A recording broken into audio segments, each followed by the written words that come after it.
کچھ ایسے کلمات پتہ لگ جائیں جو دعا کریں تو ایک تقویت ملے. استغفار جو ہے نا صحیح بہت بڑی چیز ہے. استغفار کے بہت سارے کلمات حدیث کے اندر آئے. ایک ہے استغفار رب اغفر لی وتب علی انک انت التواب الغفور.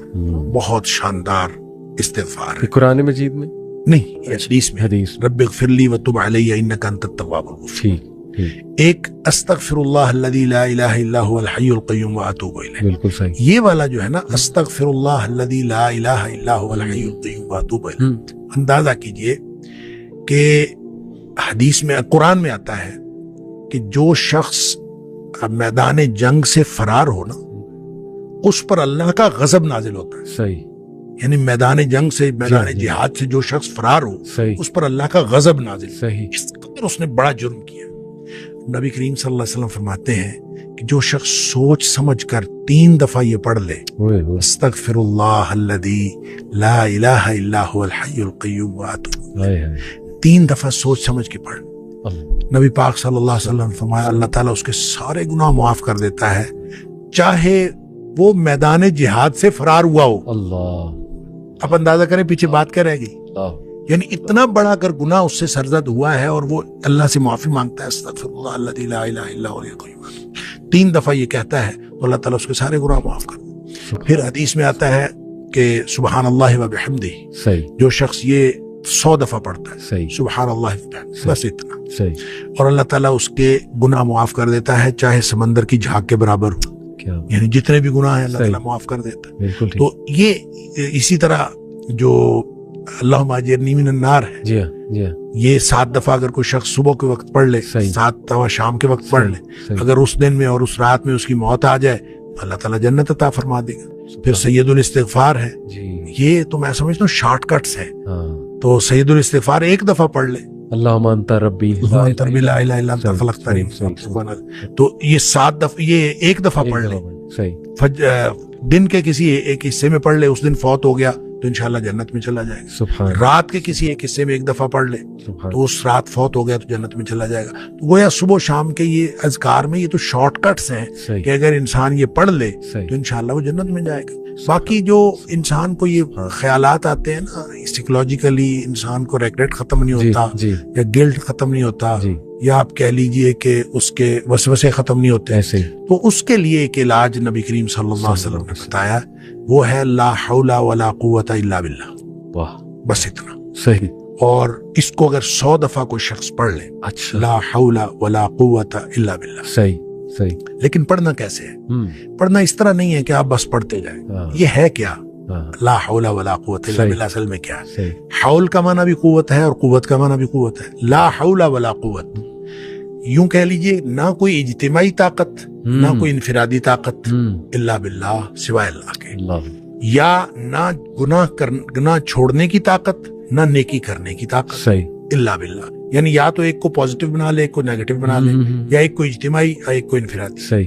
اب اللہ کے سامنے اس کو اپنا مسئلہ سمجھ کے نا، اپنا جو بھی مسئلہ ہے وہ سوچے، صحیح. اور سوچ کے اپنے اللہ کے سپرد کر دے. یا اللہ میری تو کوئی طاقت نہیں، نہ انفرادی نہ اجتماعی، الا باللہ. ہاں تو عطا فرمائے طاقت تو ہو سکتی ہے. کیوں میں اس کو کہتا ہوں یہ بے بسی کا کلمہ ہے. بے بس آدمی اپنے اللہ کے سامنے بے بسی کا اظہار کرے اس کلمے کے ذریعے. صحیح صحیح. تو پھر یہ نبی پاک صلی اللہ علیہ وسلم نے فرمایا، جس شخص نے کہا تھا نا مجھے وسوسے آتے ہیں، جی آپ نے فرمایا لا حول ولا قوت الا باللہ پڑھا کر، تیرے وسوسے بھی ختم ہو جائیں گے اور اس کے علاوہ اللہ تعالیٰ تیرے 100 مسئلے حل کر دے گا. واہ واہ. آپ اندازہ کریں ایک شخص کے 100 مسئلے ہوتے نہیں ہیں. 2 نہیں تو 4 نہیں تو 6 نہیں تو 8. اس سے زیادہ مسئلے تو کسی کے ہوتے نہیں. ایسے ہی. تو لا حول ولا قوت الا باللہ پڑھنے سے وسوسے بھی دور ہو جاتے ہیں. اور اس کے علاوہ، اور وسوسے جب حدیث میں اس کا لفظ وسوسے آتا ہے تو میں اس کا سمجھتا ہوں کہ اس سے مراد سائیکولوجیکل پرابلمز ہیں. تو جتنے سائیکولوجیکل پرابلمز ہیں وہ اس سے حل ہو جاتے ہیں. اللہ کا ذکر ہر اعتبار سے بہترین ہے، لیکن بعض تو بالکل ایسے ہیں جیسے تیر بہدف ہے. کیا بات. تو یہ شیخ اس کو جنت کے خزانوں میں سے بھی بالکل، اس کو لا حول ولا قوت الا باللہ، اس کو نبی اکرم صلی اللہ علیہ وسلم نے جنت کے خزانوں میں سے خزانہ بھی قرار دیا. اور جس کو جنت کا خزانہ مل جائے اس کو اور کیا چاہیے. آپ کو شاید میں نے یہ واقعہ پہلے سنایا ہو. میرے والد صاحب رحمۃ اللہ علیہ بہت زیادہ ذکر کیا کرتے تھے جوانی میں. صحیح. اور ہماری دادی بھی بتایا کرتی تھی کہ یہ محی الدین بڑا ذکر کیا کرتا تھا. تو اس کے مختلف وہ جنگل میں چلے جاتے تھے بعض اوقات اپنا ان کا تو طریقہ کار تھا. والد صاحب نے خود مجھے یہ واقعہ بتایا. وہ کہتے ہیں کہ مجھے ایک دفعہ یہ حدیث نظر سے گزری کہ جنت کے خزانوں میں سے خزانہ ہے لا حول ولا قوت الا باللہ. تو کہتے ہیں میں نے اس کے بعد باقی سارا ذکر جو ہے کم کر دیا. اچھا. تو سب سے زیادہ اسی کو پڑھا لا حول ولا قوت. کیا کہتے ہیں میں نے یہ سوچا کہ جس کو جنت کا خزانہ مل جائے اس کو اور کیا چاہیے. تو کہتے ہیں میں نے صبح و شام کثرت کے ساتھ لا حول ولا قوت الا باللہ لا حول. بس یہی.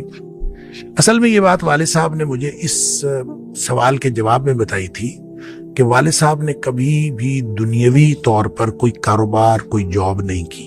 اچھا. نہ کوئی کاروبار کیا صحیح نہ کوئی جاب کی. صحیح صحیح. 16 بہن بھائی ہم تھے جن کو پالا ہے انہوں نے. تو میں نے ایک دفعہ ان سے پوچھا تھا کہ ابا جی آپ کو کبھی زندگی میں کاروبار کرنے کا خیال نہیں آیا. ان کا آیا تھا. ان کا کاروبار کا خیال آیا تھا جوانی میں. پھر انہوں نے یہ واقعہ بتایا. ان کا جب یہ میں لا حول ولا قوت الا باللہ بہت زیادہ پڑھتا ہوں اس سے پہلے کہتے ہیں میں سوچا کرتا تھا کہ میں کوئی کاروبار کر لوں. تجارت کہتے ہیں مجھے بہت پسند تھی. اس لیے بھی پسند تھی کہ نبی پاک صلی اللہ علیہ وسلم کو تجارت پسند تھی اور اس لیے بھی کہ نبی پاک صلی اللہ علیہ وسلم فرمایا اس میں بہت زیادہ برکت ہے. صحیح. کہتے میں سوچا کرتا تھا کیا نہیں کبھی. صحیح. تو جب لا حول ولا قوت الا باللہ میں نے بہت زیادہ پڑھا.